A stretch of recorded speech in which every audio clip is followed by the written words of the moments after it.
Ini adalah statistik pelamar ASN. Kita lihat Mbak sekalian, 2, besar sekali. Artinya minat untuk melamar menjadi ASN sangat tinggi. Bayangkan. Dan kami sampaikan kepada ibu dan Mbak sekalian, tidak ada satupun yang bisa membantu orang lolos di tes ini. Kami pastikan. Karena soal, jangankan ini, ini staf khusus saya aja nggak lolos. Di mana? Oh, ajudan saya nggak lolos. Ya, anaknya kepala BKN nggak lolos, padahal yang bikin soal. Ya, jadi ini adalah kesempatan bagi anak-anak daerah. Bahkan kemarin ditemukan bagaimana anak-anak calon jaksa dari anak-anak terpencil, dari terluar, mereka justru bisa menjadi jaksa. Karena kesempatannya sekarang. Jadi tidak benar orang dalam menentukan nasib PNS, nggak ada lagi cerita. Kejaksaan tesnya di tempat kami juga, di BKN. Calon diplomat juga tes di tempat kami. Tidak ada satupun yang bisa bantu. Karena tes itu begitu nilainya selesai itu langsung keluar, bisa dicek oleh siapapun. Sehingga dengan demikian inilah bagian dari upaya kita untuk mendorong agar birokrasi kita ke depan bisa menjadi birokrasi yang berkelas dunia. Inilah statistiknya Mbak sekalian, pelamarnya, bagaimana formasi di CPNS, Nakes, begitu juga formasi di guru. Tapi ada juga yang belum memenuhi syarat, begitu juga PPK teknis. Next.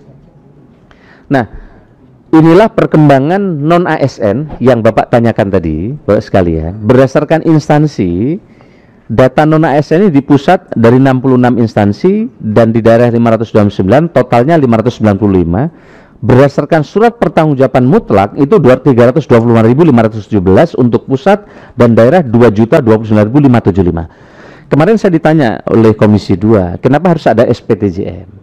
Bagaimana mungkin nanti kita mempertanggungjawabkan jika tidak ada surat pertanggungjawaban mutlak dari daerah terkait dengan formasi itu?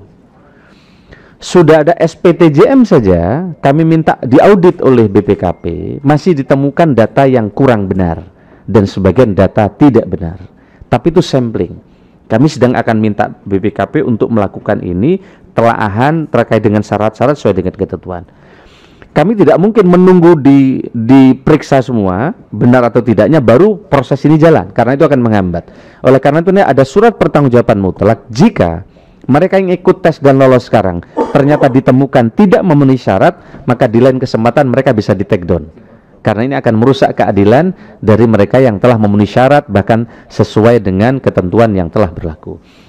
Nah, Ibu saya hormati, inilah 3 langkah arah kebijakan penataan tenaga non-ASN. Step pertama, konsep kami yang sedang terus akan kita bahas di RPP nanti, melalui Kemenpan RB di dalam keputusan 684/2023 tentang mekanisme seleksi P3KJF dengan kuota yang tadi kami sampaikan, 80% untuk non-ASN dan untuk P3K dan 20% untuk fresh graduate.